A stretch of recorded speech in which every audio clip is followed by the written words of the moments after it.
Andrew, you got a new desk?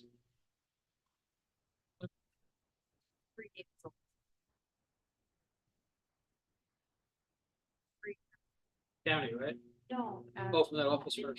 Oh, very nice.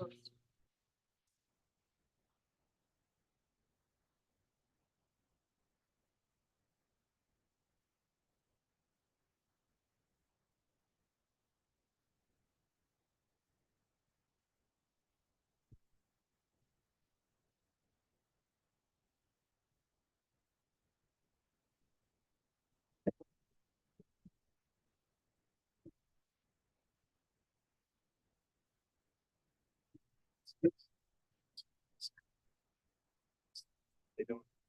That's revenues. There's one of these last years. Yeah. There's all set. Yep. Okay. Good evening, everyone. I'd like to welcome you to the June 5th Unionville Town Board meeting. And we will open up with a salute to the flag.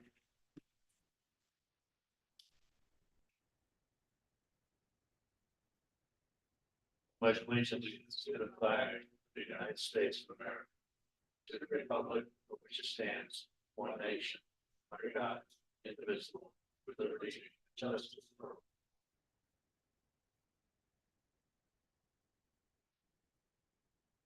all. Okay, I had anticipated that we would have had the documents that we're looking for on the roofing project. I'd like to entertain adding that to the agenda here tonight and discuss what we do have in hand. I'll make a motion to that effect. I'll second. All in favor of adding that to the agenda? Aye. Opposed? Okay, thank you. Additional thing, if you'd like to have a brief executive session regarding the legal possible litigation involving the highway roof. Having a little update on that towards the end of the meeting. Okay, I'll make a motion that we go to executive session at that time. I'll second it. All in favor? Aye. Opposed? Okay, thank you. Okay, motion to approve the minutes of 5/1/2024. So moved.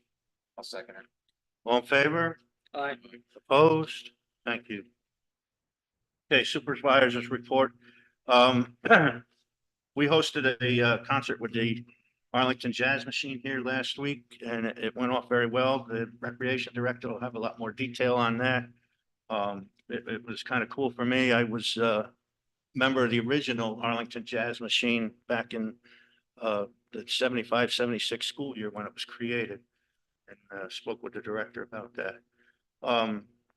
Also, over the weekend, the Equestrian Center hosted a draft horse pull, and that was a real good event. Want to thank the Parks Department for making the grounds look so spectacular up there. And again, Recreation, the director will have more on that as well in her report. On a different note, it appears that I've mishandled some paperwork for the cell tower project.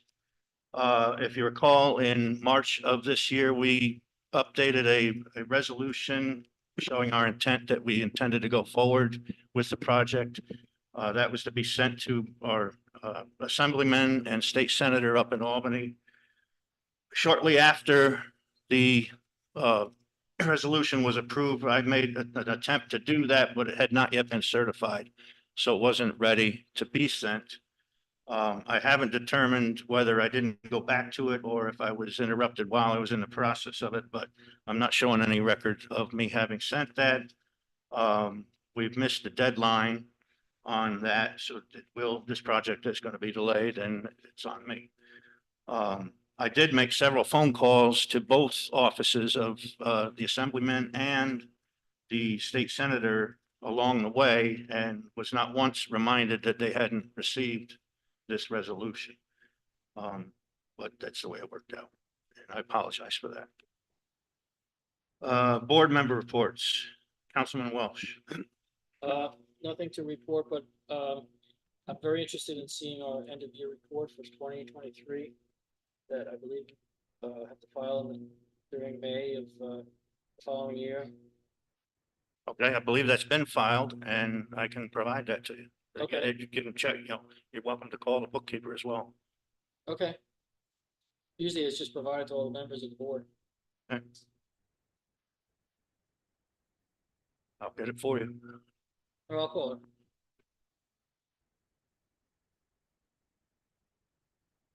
her. Councilman Carlini. So I just want to piggyback on the cell phone tower discussion a little bit. So I've been working with Homeland Towers on confirming that they're still on board with going forward next year with waiting. Homeland Towers said they're on board with waiting right now. Their only concern is that Verizon can pull the funding by then. So they're just securing to make sure that that stays in place for us for next year. So continuing forward with the cell phone tower is hopefully something that we can lock in. Like I said, Homeland Towers is ready to go forward with it. I'm gonna be working with them over the next couple of months to make sure everything's secured and in place coming up. I'm gonna just piggyback again on John's statement in regards to the annual financial, not just that, monthly financial reports we haven't been receiving. We're now starting the 6th month. We haven't received any monthly reporting on how we're doing in regards to the budget, with actual and where we're headed or what we're doing. So I'm just looking to see if we can get some updated financial reports. Again, customarily, they're provided at the meeting by the supervisor. Just looking to see if we can start to get those back again. Besides that, I am still working on some cost saving methods. At the next meeting, I will have something for all board to review in regards to our on-road diesel, off-road diesel purchases.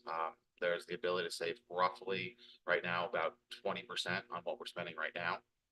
So I'm just gonna have a full breakdown for the board and for the public at the next meeting. Very good. Nice.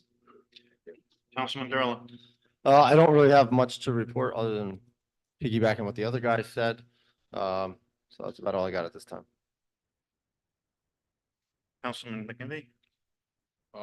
Just like to say, I too was at the Arlington Jazz Band Festival there in the park last Friday. It was a great turnout. There was a lot of people there. It's nice to see young musicians play. And then on Saturday, I also went to the draft horse pool. Great time, excellent turnout, a lot of people there. And speaking with the equestrian director, Loretta Ryan, she informed me that it was the largest turnouts of contestants in recent history or time. So it was a really good show. If you missed it, definitely pencil it in for next year. I highly recommend it. That's all I have. Okay, thank you. Town clerk report. So today was our annual document shredding day, which was a very big success. We probably had about 30 people from the community come and shred their documents as the truck stays for 1 hour. And we also cleaned out anything that was time related in the archives in our building. So that always is nice to make more room. Secondly, as a reminder for everyone, all town residents, the Balloon Festival, the Chamber of Commerce has gone ahead and provided us with discounted tickets for the Balloon Fest, as long as you show me proof of residency. So far, about 16 residents have taken advantage of this, so I look forward to more doing that for either a specific morning or evening pass or the all weekend access pass as well.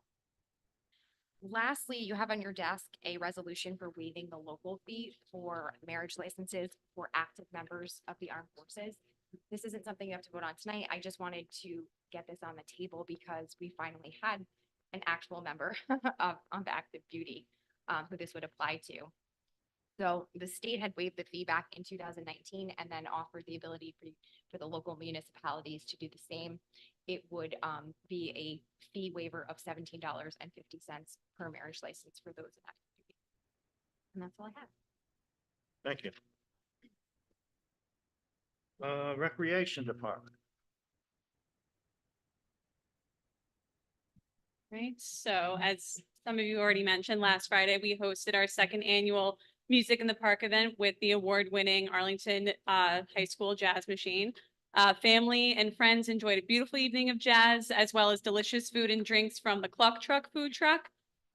It was a really great turnout. Last year, we had some iffy weather, so I wasn't sure what it was going to look like this year, but we had a lot of people show up. It was a really nice event. I want to thank Jackie and her team from the Cluck Truck for attending, and the jazz conductors, Rich and Evan, for working with me to organize this evening. And our team looks forward to hosting it again next year. On Friday, June 28th, we'll have our annual community night event here at Town Hall. From 5 to 9:30, residents and their family and friends can come tailgate at Town Hall to enjoy food and drinks from various food trucks, games, and kick off the summer season with a fireworks show. Once again, we'll have town departments tabling and available for town residents or friends of residents to ask any staff or volunteers questions and learn more about different programming and services offered by the town. We will also have some raffle prizes. More information on those prizes and ticket pricing will be posted on our Parks and Rec social media pages within the coming weeks as we are leading up to the event. The pool is officially open on the weekends as of this past weekend. We had a successful first weekend, I've been told by our aquatics director, Courtney. Saturday through Sunday, the pool is open from 11 a.m. to 6 p.m. with the exception of our new senior swim time, which will run from 10 a.m. to 11 a.m. on June 8th and June 22nd this month. More dates for July and August can be found on the Parks and Rec website, as well as our social media pages. Starting July 1st, the pool will be open to the public during the weekdays. Monday through Thursday, it'll be open from noon to 5, with that last hour being lap lane swim only. And then Fridays, it'll be open for full free swim from noon to 6. Reminder that residents and non-residents must either purchase a 2024 pool membership online prior to attending the pool, or you can purchase a day pass with the aquatic staff at the pool gate. And more information on pricing and hours can be found on the website and on our social media pages. As was mentioned, the parks team worked really hard to not only get the pool ready for the weekend and for the season, but also for the equestrian center's, I believe, 29th annual horse pull.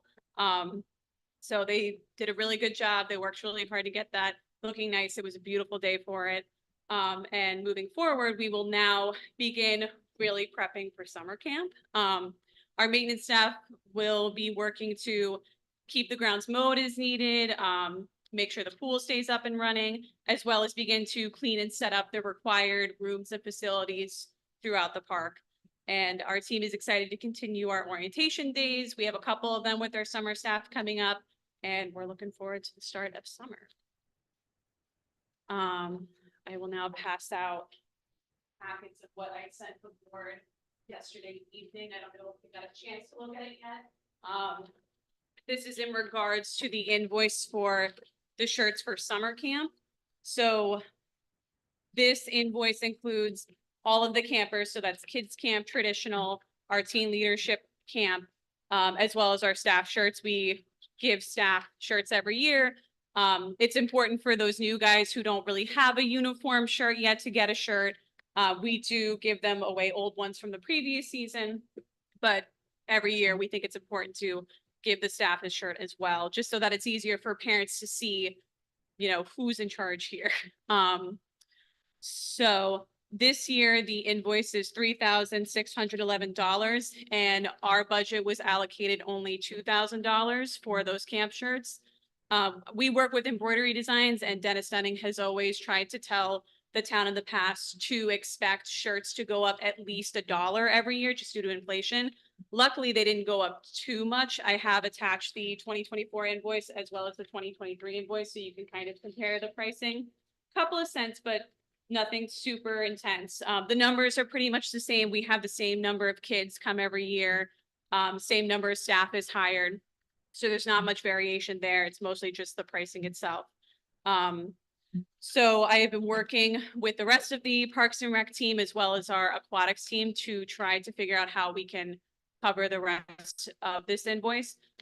We do have money allocated for CPR training for our rec leader staff.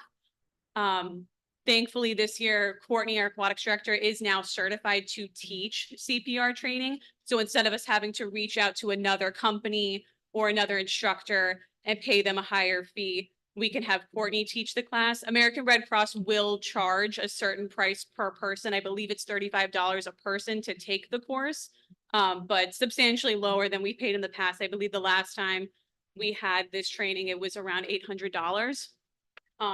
So taking what we would have left over from training the staff that need to be trained in CPR, we would have, $1,116.87. So we could put that towards this bill and be left with $494.12.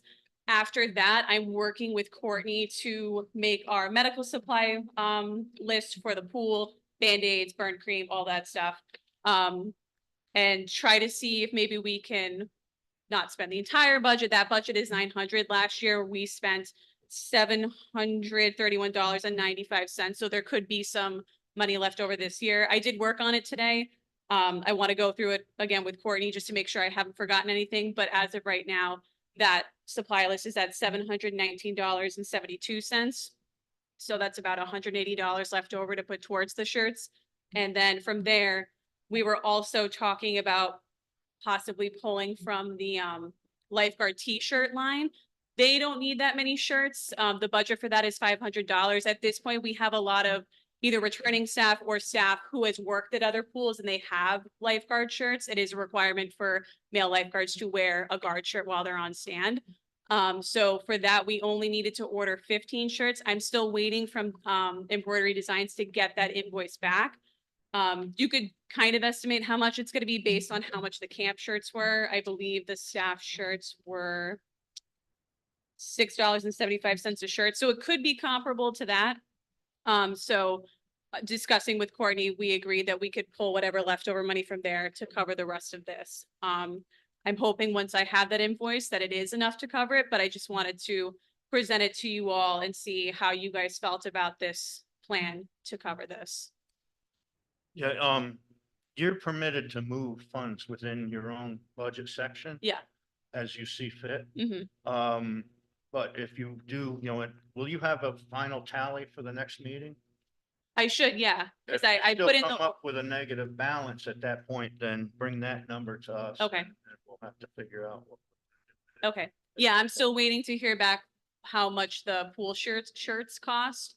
But once I have that, then I'll have a final number for you. I have a question. Yes. Do you have any idea why only $2,000 was budgeted when it was $3,400 last year? I brought this up to the previous administration back in November, December, and I was assured that it was going to be discussed with the board. I don't know if that conversation happened. I wasn't invited to a discussion regarding that, but I did, the same way that you're seeing it, I did foresee that it was going to be an issue. So I don't know why it was only allocated 2,000. I don't believe the board discussed that. Yeah, I think it's just something that's gonna be important. Yeah, going forward, Yeah. we'll make sure it's Mhm. funded Yeah. properly. That's a loophole. Thanks for all your creative planning Yeah. to come up with Thank money you. to take care of the shortfall in budget planning. No problem. Yeah, and like you said, moving forward with the guidance of Embroidery Designs, knowing to kind of consider a dollar at least increase in shirts, we can come up with a budget next year together that will work for Great. next year. Okay. Okay. Tell Thank you. Courtney, thanks for her stepping up and helping out here. Okay, Parks Department report. John, would you like to read that? Sure. Parks report for 6/5/2024. The pool filter tank project has been completed. Pool was able to be prepped and the inside of the pool house rebuilt in time for the opening weekend. Thankfully, the weather has been so nice that we've been able to mow, do outdoor tasks, and prepare for events such as Memorial Day at the Green, the 29th annual horse pull at the Equestrian Center, and music in the park with Arlington Jazz Bands. Also, we have not had to deal with any new or worsening leaks in the roofs. We have gotten our new portable toilet at the upper soccer fields in the park and at the Equestrian Center. The unit for the recycling center will be there before the weekend. We are getting the grounds and park facilities ready for another year of summer camp. All righty. Library, I'm gonna assume, Mike, that's you. It's. Be brief. Quickly, I'll give you a library card update. The physical cards are shipping soon. We expect them to arrive within the next 2 or 3 weeks. If you don't have a card yet, please stop in the library, email the library director. The link is on the website. I'll give you the link right now, but if anybody remembers it, I'll give you $100. director@uvlibrary.org is the email address. You can also reach it through the library services tab on the town's website. The barcoding process continues for donated books. We've been very, very lucky. You have a great community that has donated many, many books. We have hard copies of books available and hardcover books available. Please stop in. If you don't have a card, please sign up when you get there. You can take out a book. Importantly, digital content and ebooks are readily available right now to all residents, and mostly for no charge at all. For example, ebooks are live today on Libby. Libby is a digital website. Residents can download the Libby app on their devices or simply go to libbyapp.com, put in your card number, and you can download and utilize any digital content that's available there. In addition to ebooks on Libby, we also have Press Reader, which is for periodicals, newspapers, etc., free content, which you can get the link off of the town website under the Library Services tab, and Canopy, which is for cinema, documentaries, and movies. All of that is available on the link at the on the town website under Library Services. We have procured a color copier. We're expecting delivery in the next 2 to 3 weeks, so it should be in place by the end of the month and operational by July 1st. Residents can come in, make color copies for a very small fee. Lastly, to stay up to date with programming, sign up to receive our emails. You can do that at the link on Library Services tab on the town website. On behalf of myself, Tracy, and the other trustees, I really thank you all for your time. Thanks. Okay, public comment on agenda items. Anyone?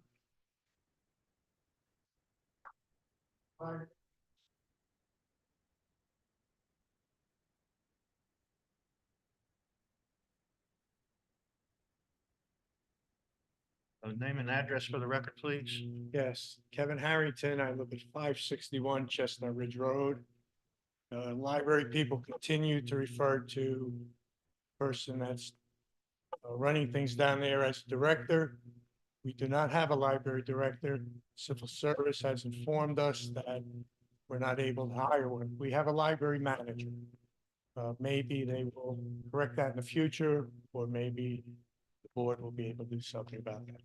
Thank you. Thank you. Anyone else? It's not a back and forth, it's just comment section. Sir, do you have something to say? Okay, couple things. Name and address, please. Chuck Richwine, on the Green, Burbank. All right.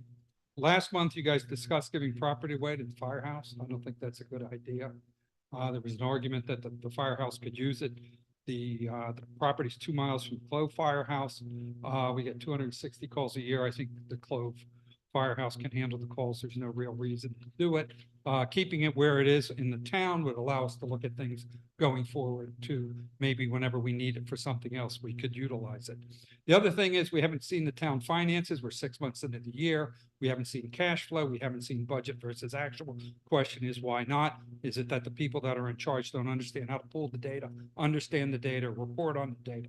That's also a concern. The other thing is, I mean, the cell tower has been around for 5 years and we're still screwing around with that thing. How could we drop the ball on this thing? 2019 was the first resolution. There was a resolution last year called 22-2023, where we were supposed to move forward with this cell tower. Why did we miss the ball on the cell tower? Why did we miss the ball on the finances? Is that down to that we just don't have staff here at the right amount of time? Perhaps the town board needs to set specific hours of work for the supervisor to be here to make sure these problems get addressed in a timely manner, and get reported back to the town. If this cell tower gets screwed up, that's $1 million to get screwed up.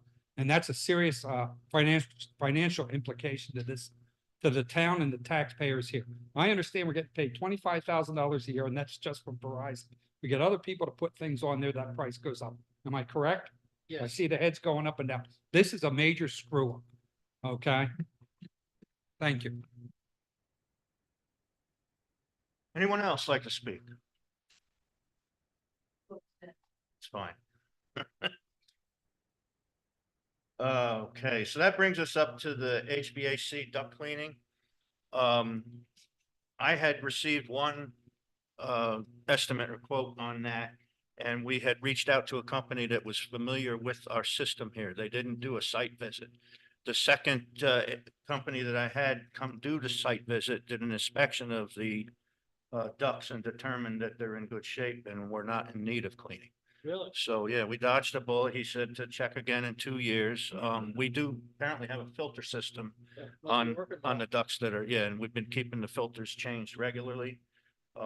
So that is keeping them clean. Good. But it is something we need to monitor and, stay on top of, because it, They have it can be a filter problem. grills there? Excuse me? They have filter grills right there, or they're in the system? They're, I believe in the system, up in the attic. If they're on there, they're cleaner, yeah. Right. 100%. Good news for a change. Yeah, that's good news. Bad news is that the AC compressor for the archives and records room has exploded. I had the same guy that came and replaced the previous one come out and look at it. It's gonna come into the price range where we will require 3 written quotes. The parks manager is on that. And by the next meeting, we should have a quote for repair of that. I looked at the budget today. We have 63,983 in the building maintenance line. So when it comes time to talk about that, those are the numbers we'll be working with. All right. You said that did it the last time. When's the last time? The last one that was this room. replaced was for this room. 2 years ago. I just wasn't sure if it was that one. Well, There's all- lots of problem that it keeps blowing. That's why. All of these units are original to the building, Yeah. and we had initially, John was on the board when we did that. We had approved somewhere in the area of $64,000 to have the entire system replaced, but it never happened.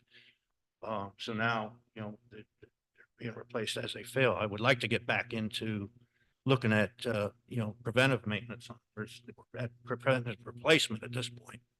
Yeah, But, because they're 30 years old. Yeah, the equipment's obsolete. You can't get parts for it.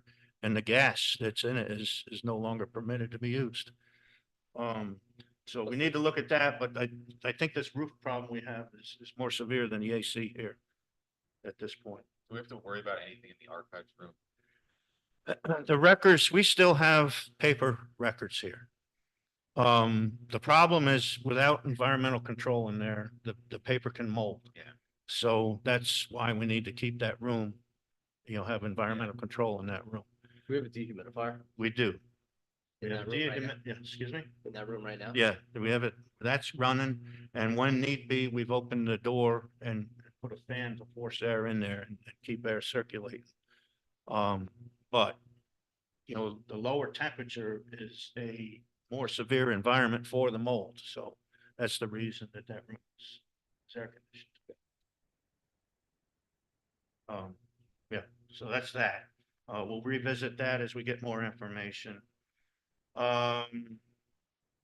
Blueberry Drive, I had hoped to have a quote on what they estimate that to cost. It did not come in yet. Spoke with him today. He said he'll have it within the next couple of days. He also told me they won't be able to start that work until after our next meeting. So we can discuss it then. As soon as I get the information, I'll send it out to you. Again, this is Clove Excavators, who is on the county bid list. Mhm. So it's a pre-approved bid list. That we could have them Yeah. do that work at that rate. Yeah, they're good outfit. And they're about the best in the area for that type of work. I spoke with Ed and he has cut back on his intended paving for now, and has about 300,000 in reserve to see how much this job is gonna come in at. And be able to, Blueberry? right, Okay. so that, we don't come up with a shortcoming, Okay. right? And you may have to prolong paving a little, in a couple areas. Yeah. For that, so we're working this out.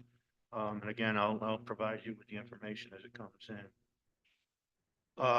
Earlier today, I sent out the amendments I had proposed to the handbook.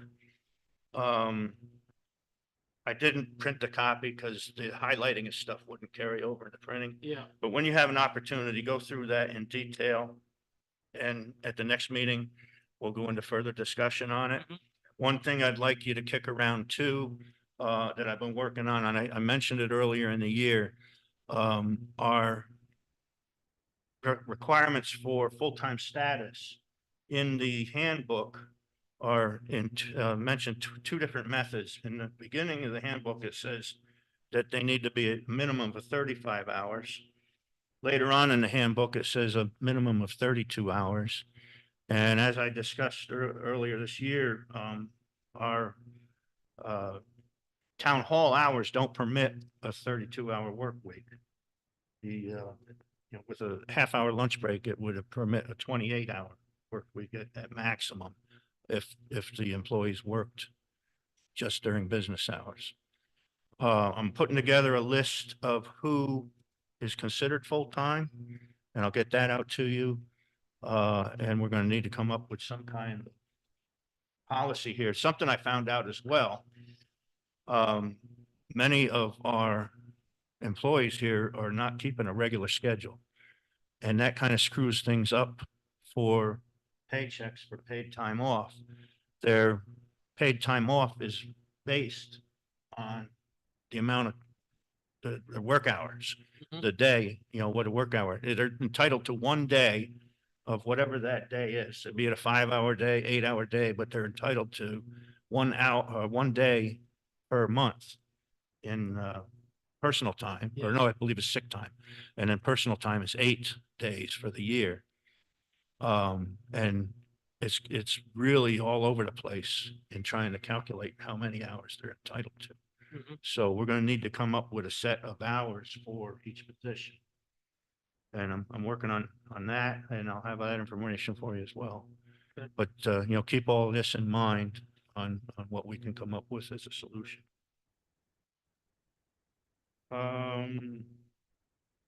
I guess what we can do now is bring into the conversation on the roofs. I sent you in earlier. I don't know if you had time to look at it, but I had called the state comptroller's office and TIPS and asked them whether they could provide documentation that this was acceptable in New York. And each one of them answered that it is up to the individual towns to determine that, and usually involves the advice of attorney.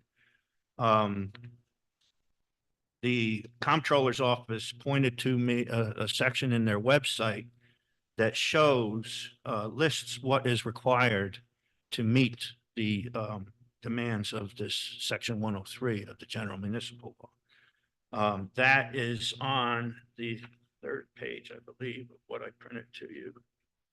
It actually starts on the 2nd page. Yeah, 2nd page, 3rd paragraph. Right. So that's a list of, a checklist that you can use to determine whether or not they meet the requirements. I forwarded that list down to TIPS, and they had their legal team go over it. And they sent me back the response that's on the 1st page that, how they meet those requirements. And then I forwarded it to our attorney to look at and see if he agreed with those opinions. We're at the point now that if we don't move forward with this, it's not going to get done in time for summer camp to open. And again, each one of these, the comptroller's office and the TIPS folks threw it back in our hands to determine whether or not they meet the requirements. We saw in the TIPS presentation that there's hundreds of government agencies within New York and a number of them within Dutchess County that are using the TIPS system. The comptroller's office had nothing negative to say about TIPS. And have you found anything at all? I haven't. I saw you reached out to LaGrange. I did. I know this is a time-sensitive matter for the town. I did reach out to the LaGrange Fire District. They were one of the entities Right. listed on that spreadsheet that we got. The entities are TIPS. And I haven't heard back from their attorney yet. I contacted their attorney. And I'm just trying to find out what they did to determine whether TIPS procedure and general municipal law, section 103. My main concern here is this, and I have to thank the supervisor for the work he did because it gave me some information. I would just be concerned about whether the publication of the request for proposal would meet New York law. They said that it meets the Texas statute, and they published in a national publication of USA Today. It's something called Ion Wave. I don't know what that is. That's my concern. I can't. Well, I can say that New York has something similar to Ion Wave. It's an agency that lists jobs electronically rather than being posted in newspapers. And I think we saw that in the contractors, presentation. I'm sorry, We saw that in the presentation. it's possible. Yeah, It's possible. Yeah. We participated in it at Wappinger. We subscribed to an electronic posting service. And then the contractor subscribed to that as well. And that is accepted by New York. The key thing that is, and he pointed that out, the requirements of section 103 say that you either meet the requirements or are in harmony with. And it was their opinion that, their while not identical, their method of advertising is in harmony with the intent of New York. And I understand that they said that. I can't confirm right now that it did. Right. Just, I would need more time to look at that. And again, the issue that I would be concerned about is whether publication would meet the requirements. In other words, there's a request for proposal here. How do you publish that so people would know that they would submit a proposal if they want to? Maybe Ion Wave does, but I'm not familiar with that. I'd have to. You can proceed if you get 3 people. Right, yeah, and I think we have plenty of evidence that shows that TIPS is acceptable to be used in New York. They've been doing business here for 5 years. If there had been a problem with it, it would surely have been challenged by now. All the evidence points in the direction that it is a viable option here in New York. We need to get these roofs fixed. They needed to be fixed years ago. We really need to get them fixed before the summer camp starts here at the end of the month. And we are at the point that that's not going to happen if we delay this any further. We did approve it hinging on the documents. Those documents don't exist. So I did my best to show here that, it is acceptable and meets the requirements of 103. Yeah, I mean, my concern has always been this, and this has always been my big problem with TIPS, is that there is still no clear, concise answer that they do comply with General Municipal Law 103. If everybody used it and it was the right way to do it, you would think that this would be a slam dunk and the controller would come back and say, oh yeah, everybody's done it. We've done the research and it complies. They have not. They gave us 4 guidelines of what it should do to comply. So it doesn't look like the controllers even looked at this before, because they would come back with, yes, it works. Their reasoning to the 4th point, they say they material or substantially meet the bid specifications to determine the lowest responsible bidder. They think that there's one element that doesn't match up with General Municipal 103. However, is consistent with harmony and in harmony with the intent. So while they say they think it is, and it could be in harmony with it, it doesn't match up with General Municipal 103. So I think that creates a problem because Jeff's problem, and then number 4, TIPS could potentially not be in compliance with 2 out of the 4 steps that the controller, the state told us they need to be in compliance with. But wouldn't you think this would have been challenged already you've seen the long list that they provided of municipalities, schools, towns and cities in the surrounding area that's used this program. Wouldn't you think it would have been challenged already at some point if it was something that wasn't done correctly or against the law? I can tell you that I don't want to be on a board that's the first one that's challenged, if it is legal.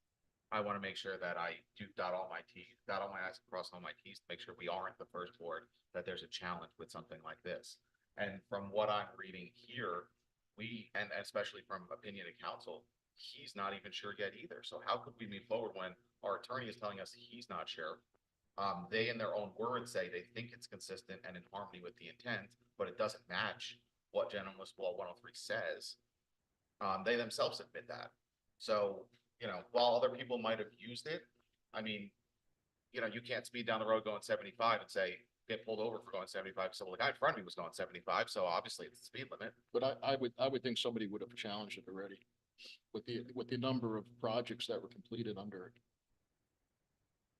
But I unfortunately have to disagree with you because that's not a reason. Just because nobody else challenged it before doesn't mean that it's legal to do.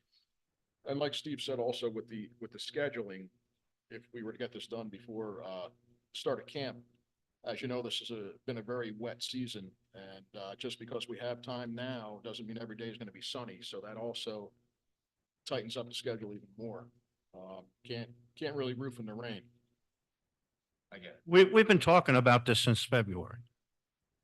And at one point, everyone was in agreement with it. And then we backed up on it again. And, you know, this is kind of ridiculous at this point.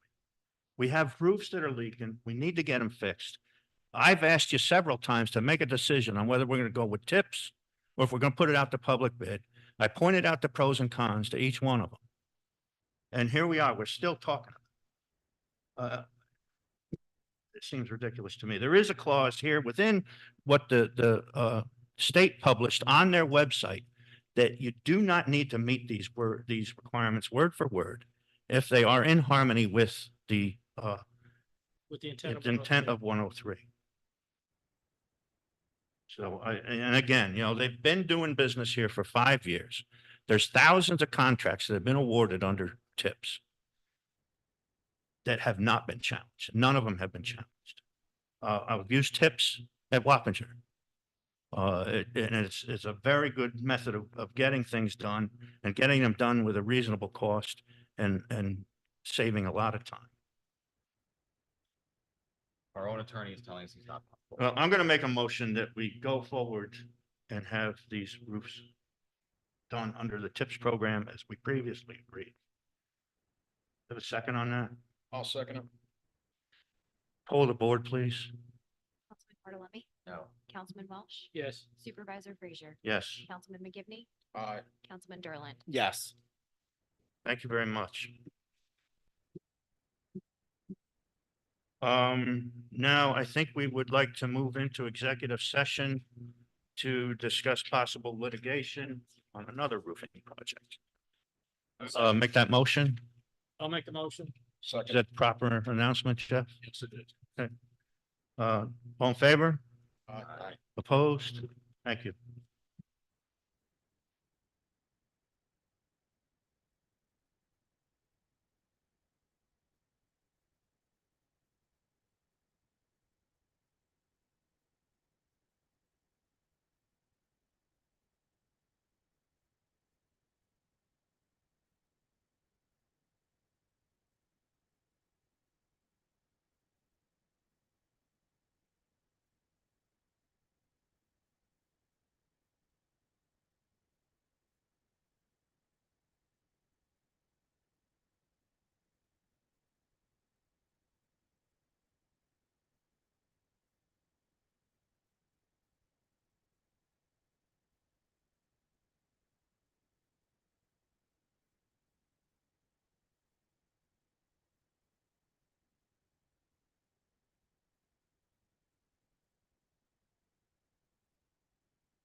Okay, we'll have a motion to come out of executive session. No decisions were made and no money was allocated. Have that motion, please. I'll make the motion. Second. All in favor? Aye. Aye. Opposed? Okay, thank you. I'll make a motion to pay the bills. All righty, that's, We gotta do public comment. yes. So before they got there, do we want to talk about the resolution Andrea gave us? I mean, it should be pretty We, straightforward. I was gonna ask that too. Sure. Do you guys want to entertain this tonight or you want to look at it going forward? I don't see why we can delay it. Yeah, there's no reason. I think it's a good thing. Yeah, it's been pretty low impact. Like I said, we've only had now one since 2019. Okay, That's the right thing to do. for Yeah, veterans, so. absolutely. right. I'll read it. It's whereas on August 2019, the New York Governor Andrew Cuomo signed legislation waiving the state fee on marriage licenses for active duty members of the armed forces. 3756/A55 legislation, and whereas the legislation also gives local governments freedom to waive the fees they charge for marriage licenses. And whereas the town of Unionville wishes to waive the fees charged on marriage licenses to active duty members of the armed forces. Now, therefore be it resolved that the town of Unionville hereby formally waives the fees to be charged on marriage licenses for active duty members of the armed forces in accordance with New York state law. Have a second on that? I'll second it. All in favor? Aye. Aye. Opposed? Okay, thank you. Public comments on town issues.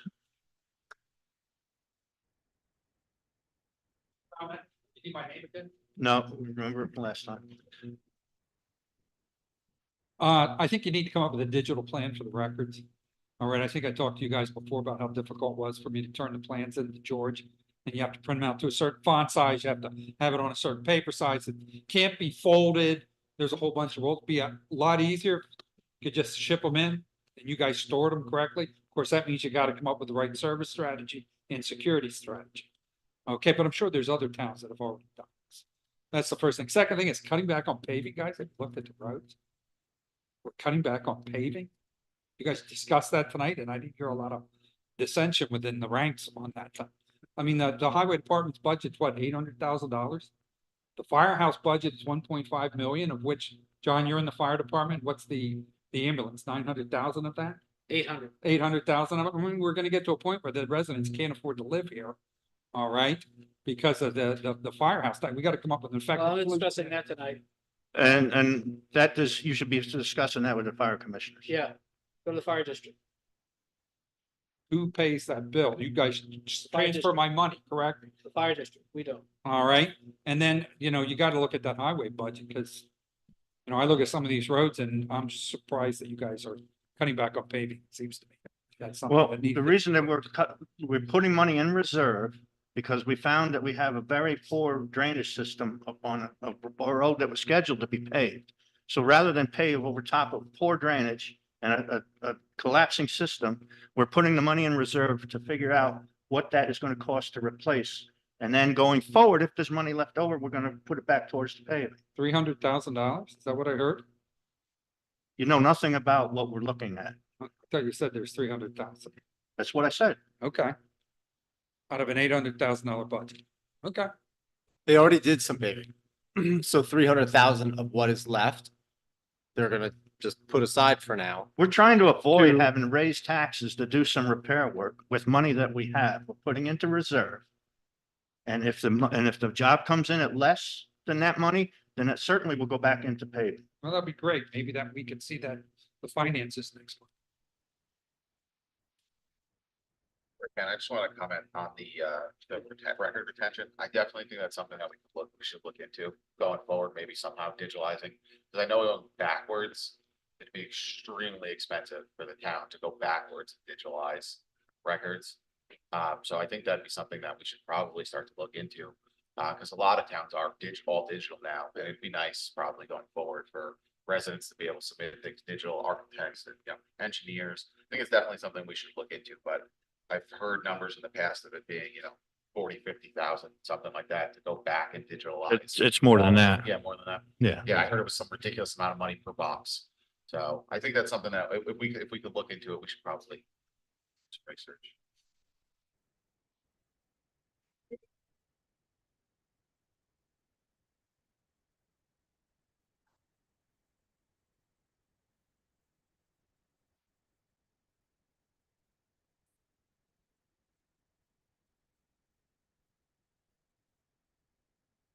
I was fortunate enough to be at the horse pull this past weekend.